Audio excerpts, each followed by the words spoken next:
A Black Friday once meant a financial panic so severe the government had to step in. Today it means $20 off a pressure cooker if you can sprint faster than your neighbor. Same name, different crisis.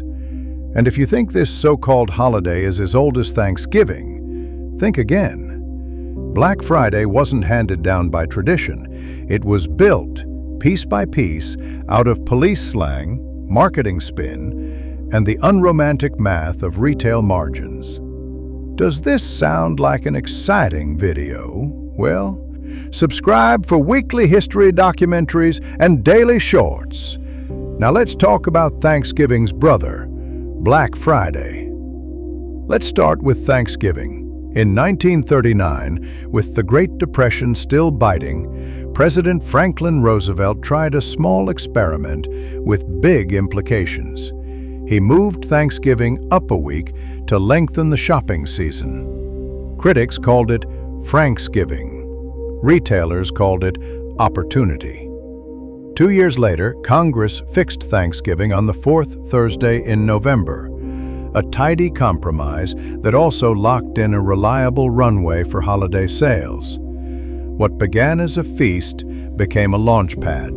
Parades in the morning, store windows at night. Be grateful on Thursday, spend on Friday. But the name Black Friday didn't come from retailers. It started with the people who had to manage the fallout. In the 1950s and 1960s, Philadelphia police used Black Friday as shorthand for a civic headache.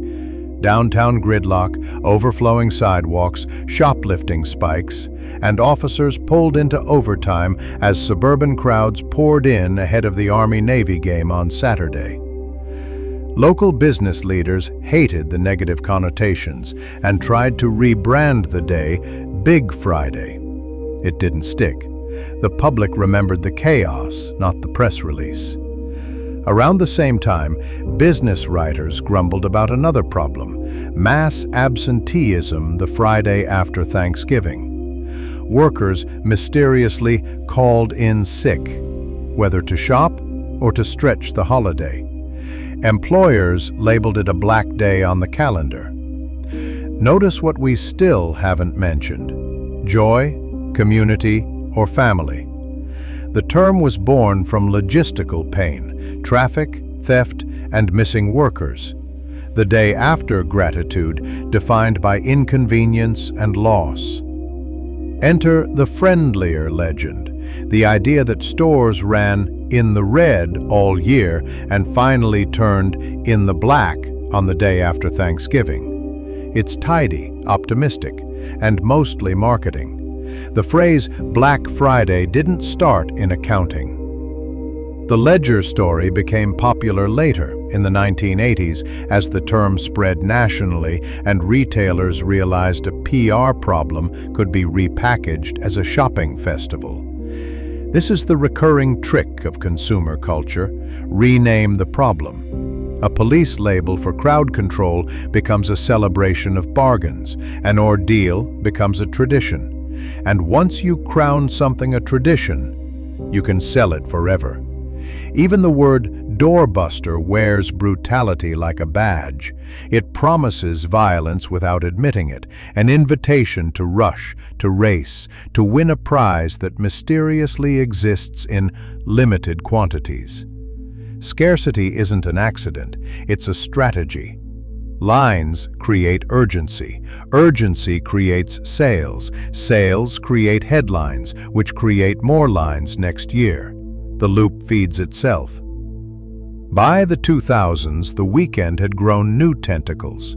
Cyber Monday steered you online. Small Business Saturday offered a feel-good palate cleanser in between. Giving Tuesday tried to remind us there's more to life than carts and coupons, an uphill battle during a week engineered to drain your attention like a battery. Then came the creep. Doors opening earlier. Sales leaking into Thanksgiving night, what critics called Gray Thursday. Employees were asked to skip family dinners to staff registers and manage crowds. After public backlash and a pandemic pause, some chains pulled back, but the line had already moved. What used to be one day became a month-long fog of early access, preview events, and Black Friday pricing all November. Don't be fooled by the fireworks of percentage signs. Retail promotions rely on a grammar of manipulation. Inflated compare-at prices to make the discount look heroic, bundles that hide the real cost, mail-in rebates most people never redeem, and those familiar .99 endings designed to numb your better judgment. Many deals cycle all year under different names. The label you respond to is Black Friday. The math the retailer responds to is margin. And behind the banners are people. Hourly workers whose schedules yo-yo week to week. Seasonal hires, trained overnight to absorb frustration from customers who were promised by an ad that reality would match the thumbnail. It often doesn't. Someone has to absorb the difference between what marketing implied and what the stockroom contains. That someone is rarely in an executive suite. Every so often, the metaphor gets literal. In 2008 on Long Island, a crowd outside a big box store surged through the doors, and an employee was killed. Investigations and lawsuits followed. Retailers updated crowd control manuals, police added barricades, and headlines promised lessons learned. But the underlying physics never changed. Engineer a crush of desire, limited time, limited stock, first come, first served, and then hope ropes and floor arrows can manage the human tide you conjured. If the system needs guards, stanchions, and bullhorns to function, maybe the system isn't a holiday. Maybe it's a hazard with confetti.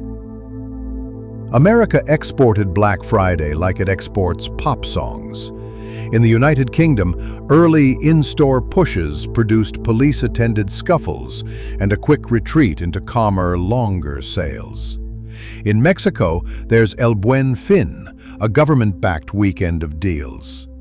Across parts of the Middle East, e-commerce platforms reframed the day as White Friday. Everywhere the pattern was familiar. A borrowed name, a flood of promotions, and the same retail physics, scarcity, spectacle, and the ritual of the queue. Tradition, it turns out, can be franchised. There's another side to the ledger we rarely count on Black Friday: returns and waste. Reverse logistics, moving unwanted goods back through the system, burns fuel, time, and money.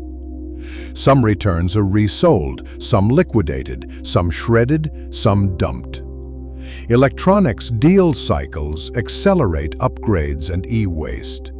Clothing hauls teach us to treat fabric like fast food. We buy the high of the discount and inherit the hangover of the landfill. Marketers call it demand. The planet calls it extraction. A quick myth bust. There's no credible evidence for the viral claim that Black Friday was once tied to slave auctions after Thanksgiving. It spreads because it's shocking. The real origins are prosaic: police jargon, traffic, absenteeism. Ugly in a different way, not enslaved bodies, but mass bodies directed by commerce. And as the sales weekend matured, so did its resistance. Buy Nothing Day asked people to opt out, to treat the day as a Sabbath from consumption. It's easy to mock as performative or privileged, and sometimes it is. But it also asks a sane question. If gratitude is the point of Thursday, why is acquisition the point of Friday? So here's a small user manual for resistance. Ask 3 questions before you chase a deal. Would I buy this at full price? Will it make my life meaningfully better a month from now? And who pays the hidden cost? Workers, returns, the environment, if I'm wrong? None of this means you shouldn't buy a discounted toaster. It means you should know the game you're playing. The point of the spectacle is not your toaster, it's your attention, captured, trained, and rolled forward to the next event. Black Friday doesn't just sell merchandise. It sells the habit of being sold to. Which brings us back to Thanksgiving, the day set aside, at least in theory, to remember abundance without purchase orders. In the 20th century, politicians tweaked the calendar to stimulate demand. Cities coined a nickname to manage a crowd. Marketers breathed life into a myth that made the name palatable. And we, the audience, accepted the invitation, because a bargain feels like victory. But if a bargain requires anxiety, midnight queues, and post-purchase regret, who exactly won?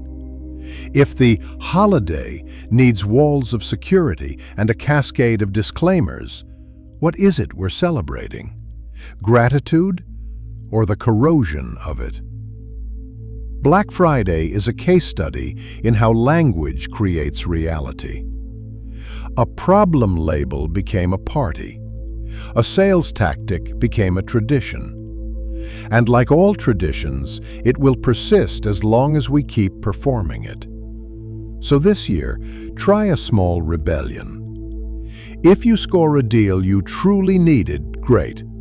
If you skip the scrum and take a walk with someone you love, also great.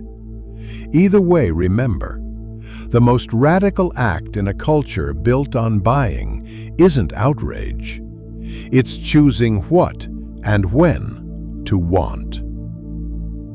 Thanks for listening. If you found this useful, check out the Thanksgiving episode next, and you'll find sources and further reading in the description.